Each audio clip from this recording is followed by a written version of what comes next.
ચાર યુગોમાંથી સૌથી ભયંકર કહેવાય છે કળિયુગ। હવે શા માટે કહેવાય છે? કારણ કે કલિયુગમાં દરેકે દરેક સીમા વટાવી નાખશે, સંબંધોમાં કોઈ સંબંધ નહીં રહે। અને જ્યારે હું તમને વાત કરીશ આ પ્રોપર વિડીયોની તો ભાઈ ખરેખર તમે કહેશો કે શું કળિયુગ આટલો ભયાનક અને ખતરનાક હશે?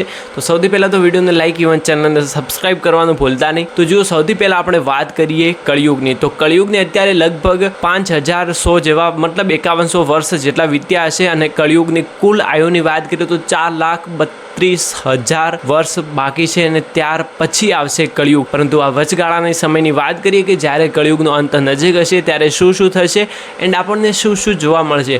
તો જો સૌથી પહેલાં વાત કરીએ તો જ્યારે માર્કંડેય ઋષિ આશ્રમમાં હતા ત્યાં વનપ્રસ્થ દરમિયાન પાંડવો મતલબ કે પાંચે પાંડવો અને દ્રૌપદી ત્યાં જાય છે એન્ડ ત્યારબાદ માર્કંડેય ઋષિ યુધિષ્ઠિરને કહે છે, યુધિષ્ઠિર અને માર્કંડેય ઋષિ બંનેનો સંવાદ થાય છે અને એ સંવાદમાં જે ભાઈ માર્કંડેય ઋષિ યુધિષ્ઠિરને કહે છે મહાભારતમાં એ તમે ક્યારે વિચાર્યું પણ નહીં હોય। માર્કંડેય ઋષિ યુધિષ્ઠિરને કહે છે કે કળિયુગ હવે આવવાનો હશે, કારણ કે ત્યારે કળિયુગ નહોતો પરંતુ કળિયુગની શરૂઆત એવી રીતે થશે અને અંત એવો થશે કે તમે ક્યારેય જોયો પણ નહીં હોય। સૌથી પહેલાં જો કળિયુગની વાત કરીએ તો કળિયુગમાં લોહીના સંબંધો રહેશે જ નહીં, મતલબ કે કોણ માતા, કોણ પિતા, કોણ બહેન, કોણ ભાઈ। અને તમે વિચાર કરી શકો છો કે દરેકે દરેક જે સંબંધો છે, જે લોહીના સંબંધો એ પણ ત્યાં પવિત્ર નહીં રહે, મતલબ કે તમે વિચારી શકો છો કે શું શું થશે કળિયુગમાં। પરંતુ એના પછી વાત કરીએ તો કળિયુગમાં કલ્કી ભગવાન અવતાર લેશે, પરંતુ અવતાર ક્યારે લેશે? જ્યારે કળિયુગ ચરમ સીમાએ હશે, મતલબ કે દરેકે દરેક હદો પાર કરી નાખી છે, કોઈનું નહીં હોય, સત્તા બસ ખાલી પૈસાવાળાની જ હશે, લોકશાહીનો અંત થઈ જશે, મતલબ કે બસ ત્યાં જે ધનવાન હશે તેનું ચાલશે અને જેની પાસે ધન હશે એની પાછળ સ્ત્રીઓ ગાંડી થઈ જશે, જે ક્યાંક તો અત્યારે પણ જોવા મળી રહ્યું છે। તમે શાયદ વિડીયો સોશિયલ મીડિયામાં જોતા પણ હશો કે અત્યારે જે થઈ રહ્યું છે કળિયુગ જ લાગી રહ્યું છે, પરંતુ આ તો ખાલી હજી કળિયુગની શરૂઆત છે, હજી 5100 વર્ષ જ વીત્યા છે।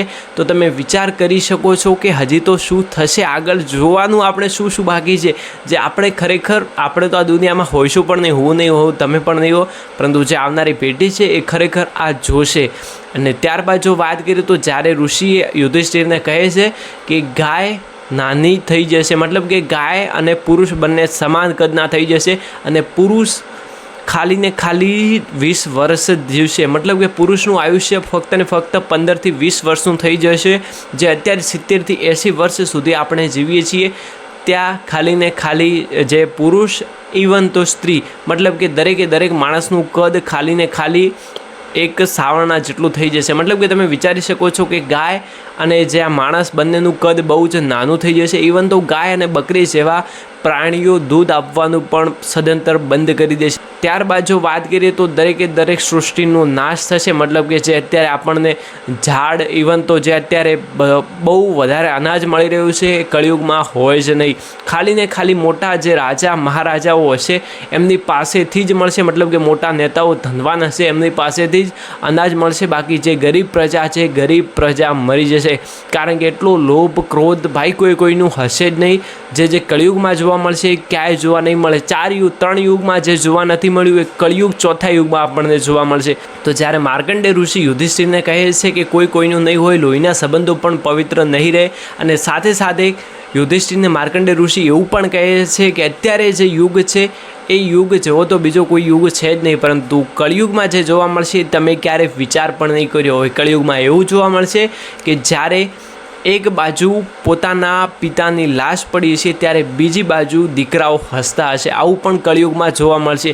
પુરુષ અને સ્ત્રીમાં તફાવત આવી જશે, મતલબ કે સ્ત્રી ઘરે રાજશાહી કરશે અને પુરુષ કામ કરશે, પુરુષ સ્ત્રીનું પણ કામ કરશે અને નોકરની જેમ પુરુષ કામ કરશે, સાથે સાથે પુરુષ સ્ત્રીનું દરેક કામ કરશે, ઇવન તો પુરુષના વાળ સ્ત્રી જેવા થશે અને સ્ત્રીના વાળ પુરુષ જેવા થશે, મતલબ કે આ પણ એક બદલાવ આવશે। અને સાથે સાથે એવું પણ આપણા પુરાણોમાં કહેવામાં આવ્યું છે કે જ્યારે કળિયુગ એકદમ પોતાની ચરમસીમાએ હશે ત્યારે જ ભગવાન કલ્કી અવતાર લેશે।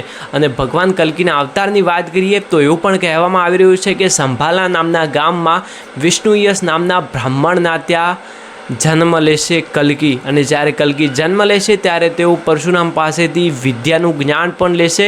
કારણ કે જે કળિયુગ હશે, કળિયુગ કેવો યુગ હશે આપણને અત્યારે નથી ખબર, પરંતુ હા, પાપીઓથી ભરાયેલો આ યુગ રહેવાનો છે એવું તો અત્યારે પણ ચોખવટ કરવામાં આવી રહી છે. અને કલી નામના રાક્ષસ સામે ભગવાન કલ્કી લડવાના છે. તો ખરેખર ભાઈ એટલું ઇન્ટરેસ્ટિંગ જે આપણા પુરાણોમાં છે ભાઈ બીજે ક્યાંય નથી. તો તમારું જે પણ મંતવ્ય મને કોમેન્ટ્સ કરીને જણાવી શકો છો. બાકી તમારું શું કળિયુગ વિશે કહેવું છે એ પણ મને કોમેન્ટ્સ કરીને જરૂર જણાવજો.